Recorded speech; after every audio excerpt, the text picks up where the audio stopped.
जो wild life protection act हम कर रहे हैं, इसका पार्ट 2 है ये। सेक्शन 39 जो है उसमें भी रखा है ट्रेड और commerce in wild life animals, animal articles and trophies. Trophies क्या होती हैं? यहाँ पे जो जानवरों के सर काट के नहीं टांगे जाते हैं, वो ट्रॉफीज़ हैं। तो सेक्शन 39 के अंदर क्या दे रखा है कि एवरी वाइल्ड एनिमल या कोई भी वर्मेन जो कि हंट किया जाएगा with the permission of wild life warden, या फिर उसको रखा जा रहा है, खाना वाना खिलाया जा रहा है, कुछ भी हो रहा है, जो भी हंट किया जाएगा वो वार्डन की परमिशन से होगा। नहीं तो अगर नहीं है वार्डन की परमिशन तो वो इस एक्ट का कॉन्ट्रावेंशन माना जाएगा। ठीक है। एनिमल आर्टिकल्स, ट्रॉफीज़ है ना, और ये मीट जो वाइल्ड लाइफ एनिमल से आ रहा है वो, आइवरी इंपोर्ट जो कर रही है इंडिया से या इंडिया में आर्टिकल्स आ रहे हैं आइवरी से बने हुए वो, और जो व्हीकल्स हैं, वेसल्स हैं, वेपन, ट्रैप, टूल्स हैं जो इस ऑफेंस को कमिट करने के लिए यूज़ कर रहे हैं, वो सब चीज़ इस एक्ट के अंदर जो है कवर है। और अगर कुछ ये सब जो हैं ये प्रॉपर्टी होगी स्टेट गवर्नमेंट की या सेंट्रल गवर्नमेंट की, अगर प्लेस ऑफ हंटिंग उनके रेस्पेक्टिव एरिया में फॉल करता है तब। ठीक है, इन केस में सेक्शन 39 में। अब यहाँ पे ये है कि अगर कोई आदमी है जो उसने पोजेशन कर लिया किसी एनिमल का, या उसके पास मतलब किसी भी इलीगल मीन से, क्योंकि परमिशन तो ली नहीं है, तो उसको मतलब मरा हुआ मिल गया एक्सीडेंटली या कुछ भी, तो उसका पोजेशन अगर है उसके पास, तो उसको नियरेस्ट पुलिस स्टेशन में 48 आवर्स के अंदर अंदर वो पोजेशन बताना है और उनको देना पड़ेगा। ठीक है। सेक्शन 39(3) जो है वो कहता है कि कोई भी पर्सन जो किसी भी चीज़ का पोजेशन करता है, अपनी कस्टडी में रखता है, कंट्रोल में रखता है, या फिर किसी गिफ्ट सेल या किसी और तरीके से डिस्ट्रॉय करता है, डैमेज करता है या ट्रांसफ़र करता है बिना चीफ वार्डन की परमिशन से, तो वो मना है इसके अंदर, इस एक्ट के अंदर। ठीक है, पनिशेबल ऑफेंस भी है। सेक्शन 44 में दे रखा है कि कोई भी पर्सन या बिजनेस मैन्युफैक्चरर होते हैं ना, ये बिना परमिशन के जानवरों के मांस का ट्रेड नहीं कर सकते, या ट्रॉफीज़ का या कुछ भी चीज़ का नाम ट्रेड कर सकते, ना ईटिंग हाउसेस में उन्हें खिला सकते बिना लाइसेंस के। लाइसेंस कंपलसरी है, और जो लाइसेंस दिया जाएगा वो 1 साल के लिए वैलिड है और नॉन ट्रांसफरेबल है, रिन्यू हो जाएगा एक्सपायरी पर। और यहाँ पे ईटिंग हाउस की डेफिनेशन है, जो होटल्स और रेस्टोरेंट्स में होते हैं वो ईटिंग हाउस कहलाएंगे इस डेफिनेशन के अंदर 44(1) में। अब आप मान लो बेच रहे हो, ख़रीद रहे हो, कैप्चर करो किसी वाइल्ड एनिमल को, उसके आर्टिकल्स को, ट्रॉफीज़ को या कुछ भी बिना लाइसेंस के, तो ये प्रोहिबिटेड है इस एक्ट की सेक्शन 48A में। और ऑल्सो उनका ट्रांसपोर्टेशन भी जो है बिना लाइसेंस के प्रोहिबिट है, कर रखा है। ठीक है। और बिना कोई अनलाइसेंस डीलर है, जैसे आप जानवर का मांस या जानवर की ट्रॉफी वगैरह खरीद रहे हो, तो वो भी एक ऑफेंस है इस एक्ट के अंदर। ठीक है। ट्रेड को प्रोहिबिट करने का काम था बेसिकली। और अगला है प्रोहिबिशन ऑफ ट्रेड और commerce in trophies, animal articles etcetera derived certain animals. Section 49A and 49C है, चैप्टर 5A के अंदर आता है ये वाला पार्ट। और इसमें दे रखा है, इसमें क्या दे रखा है, अमेंडमेंट के थ्रू ये ऐड किया गया था, जो प्रोहिबिट करता है ट्रेड और कॉमर्स ट्रॉफीज़ का, जानवरों के सरों का या एनिमल आर्टिकल्स का, आइवरी वगैरह का। ठीक है ना। और जो एनिमल शेड्यूल 1 में या शेड्यूल 2 में है, उनको तो बेसिकली सबसे ज़्यादा स्ट्रिक्ट इसमें जो प्रोटेक्शन है वो दी गई है। सेक्शन 49B बैन करता है आइवरी इंडिया में। आइवरी मतलब जो हाथी होते हैं उसके दांत। ऑन कुकिंग और serving meets right from scheduled animals, जो स्केड्यूल्ड एनिमल्स हैं उनके मीट भी नहीं खा सकते हो आप। ठीक है ना। 49C रिक्वायर करता है कि अगर कोई पर्सन है जिसको कि ट्रॉफीज़ और इन सब का मैन्युफैक्चर करना एनिमल आर्टिकल वगैरह का, तो उसको चीफ वाइल्ड लाइफ वार्डन से परमिशन लेनी पड़ेगी। वो एक सर्टिफिकेट इशू करेगा ओनरशिप डीलर या इन सब का। पर ये जो आइटम्स है ये सिर्फ कमर्शियल प्रोवाइसेस में ही यूज़ होंगे, पर्सनल स्पेस में नहीं होने चाहिए। ये इसका एक बहुत इंपॉर्टेंट प्रोवाइजो है।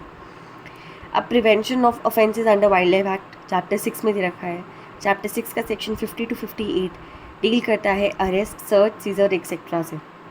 सेक्शन 50 में ये दिया हुआ है, सेक्शन 50 एम्पावर्स द डायरेक्टर या किसी भी ऑफिसर का on behalf of chief police officer, जिसकी रैंक सब इंस्पेक्टर से नीचे नहीं होनी चाहिए, अगर रीज़नेबल ग्राउंड है तो वो एंटर कर सकता है, सर्च कर सकता है, अरेस्ट कर सकता है और किसी इंसान को डिटेन कर सकता है अगर उसके पास कस्टडी, कंट्रोल या पोजेशन मिलता है किसी वाइल्ड लाइफ एनिमल का, एनिमल आर्टिकल का, मीट का, ट्रॉफी का, जो कि स्केड्यूल्ड एनिमल्स हैं उनका, या फिर जो बैंड एनिमल्स हैं उनका।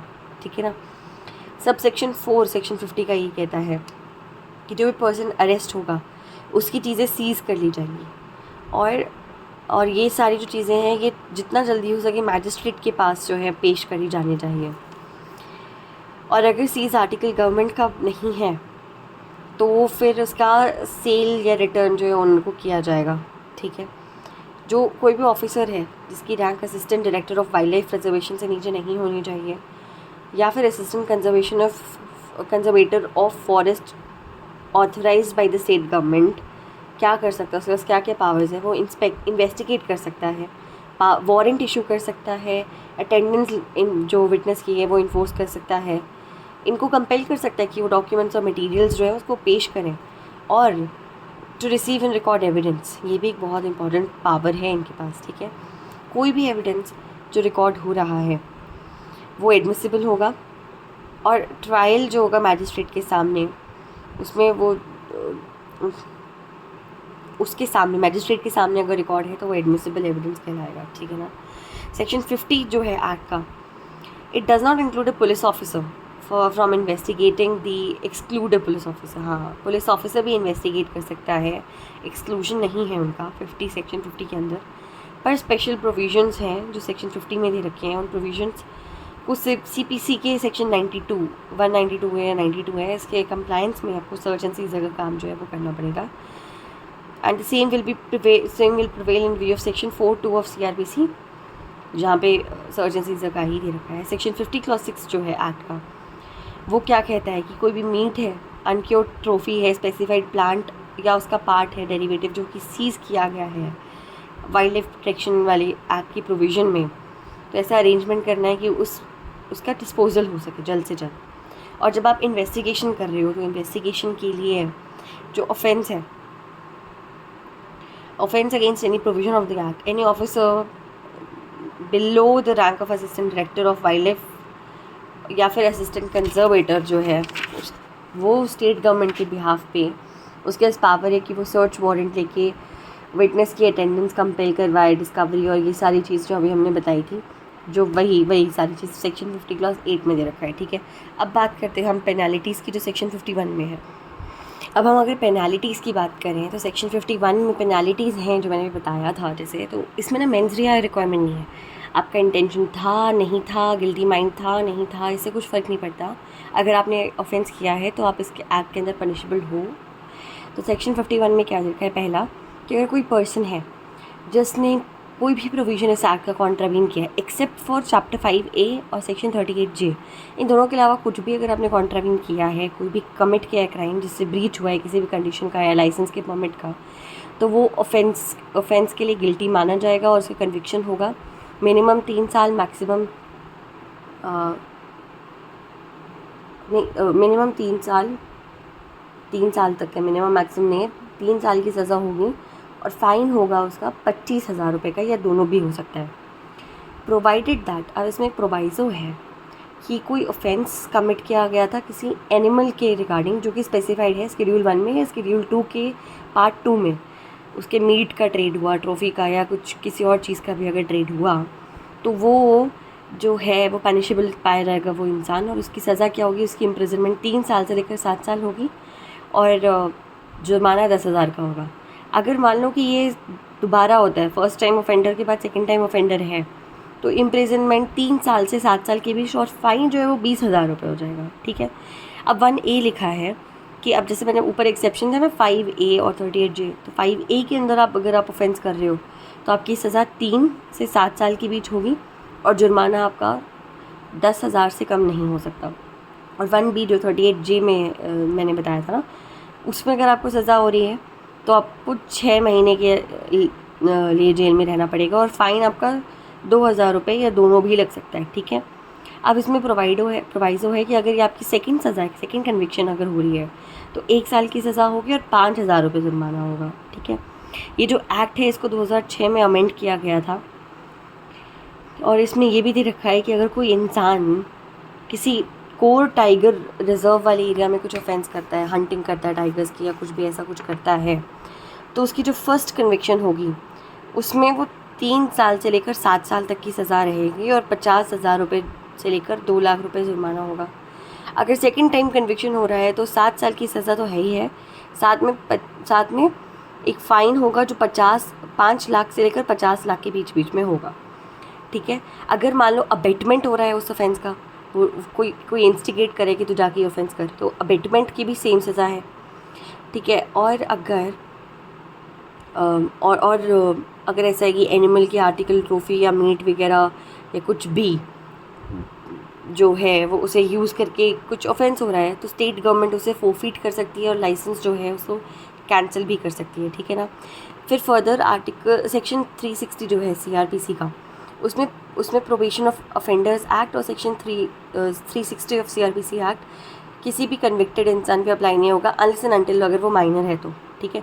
अब सेक्शन 51A जो है, ये अमेंडमेंट्स आया था 2002 की, इसमें क्या दे रखा है कि अगर कोई पर्सन है जो कि अक्यूज़ है किसी भी ऐसे एक्ट के कमीशन का या ऑफेंस का जो कि शेड्यूल 1 में है या शेड्यूल 2 के पार्ट 2 से रिलेट करता है, हंटिंग हुई है किसी नेशनल पार्क या वाइल्ड लाइफ सेंचुरी के अंदर इन जानवरों की जो शेड्यूल 1 या शेड्यूल 2 के पार्ट 2 में आती हैं, तो ऐसा इंसान जो है वो तुरंत अरेस्ट होगा और CRPC की प्रोविजंस जो लगेंगे वो तो लगेंगी ही। तो वो इंसान जो है वो बेल पे रिलीज़ हो जाएगा आराम से, बस अनलेस मतलब एक प्रोवाइजो फिर आ गया, वो बेल पे रिलीज़ हो जाएगा। पर अगर ऐसा होता है कि पब्लिक प्रोसिक्यूटर को अपॉर्चुनिटी मिल रही है कि वो बेल को अपोज़ कर रहा है या फिर पब्लिक प्रोसिक्यूटर बेल एप्लीकेशन को अपोज़ कर रहा है और कोर्ट उसके फेवर में है, तब आपको नहीं रिलीज़ किया जाएगा, ठीक है। अब कंपाउंडेबल है या नहीं है, सेक्शन 54 में दे रखा है। कंपाउंडेबल मतलब बातचीत करके या कॉम्पनसेशन करके पैसा दे के समझौता हो सकता है, नहीं हो सकता। जी बिल्कुल, ये एक कंपाउंडेबल ऑफेंस है, ठीक है।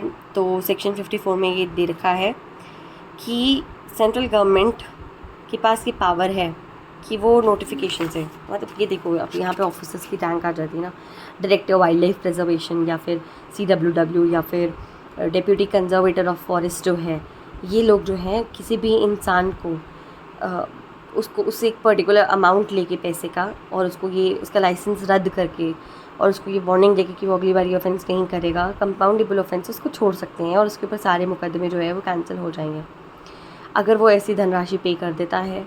जो सस्पेक्टेड पर्सन है वो अगर कस्टडी में है तो वो डिस्चार्ज हो जाएगा और उसके अगेंस्ट की सारी प्रोसीडिंग्स ख़त्म कर दी जाएगी। और जो ऑफिसर इस ऑफेंस को कंपाउंड कर रहा है वो उसका लाइसेंस खुद ही कैंसिल कर देगा अगर उसके पास पावर है तो, अगर नहीं है तो उस ऑफिसर के पास जाके बोलेगा कि आप ये लाइसेंस कैंसिल कर दो जिसके पास ये पावर है। जो पैसा होगा वो 2,50,000 7 रुपये से ज़्यादा नहीं हो सकता है किसी भी कंडीशन में। और एक और यहाँ पे बहुत इंपॉर्टेंट चीज़ है कि अगर सेक्शन 51 में आपको मिनिमम सज़ा मिली है, जो मिनिमम है ना 3 साल से 7 साल या ऐसे, तो जो मिनिमम क्राइटेरिया की अगर आपको सज़ा मिली है तो फिर ये ऑफेंस कंपाउंडेबल नहीं रहेगा। सिर्फ तभी कंपाउंडेबल अगर आपको मैक्सिमम या मिनिमम से थोड़ी ज़्यादा सज़ा मिली है तो, ठीक है। अब कॉग्निजेंस की बात करें तो कोर्ट जो है सुओ मोटो कॉग्निजेंस नहीं ले सकता, सेक्शन 55 में ही दे रखा है। कंप्लेंट होगी, कंप्लेंट कौन करेगा? डायरेक्टर वाइल्ड लाइफ प्रिजर्वेशन या उसका कोई authorised officer on behalf of central government, member secretary central zoo authority और चीफ वार्डन या उसका कोई ऑथराइज्ड बंदा स्टेट गवर्नमेंट के बिहाफ पे, या officer in charge of the zoo, या फिर कोई भी ऐसा पर्सन जिसके पास नोटिस है जो कि नोटिस देगा 60 दिनों का कि मेरा ये इंटेंशन है, मैं कंप्लेन करना चाहता हूँ एंड ऑल। 60 दिन एक्सपायर हो जाएंगे, उसके बाद वो जो है कोर्ट में कंप्लेन कर सकता है और कोर्ट उसका कॉग्निजेंस लेगा। This is under section 55। अब हमारे पास ये बड़ा फेमस केस है Indian handicrafts emporium versus union of India, ये करते हैं।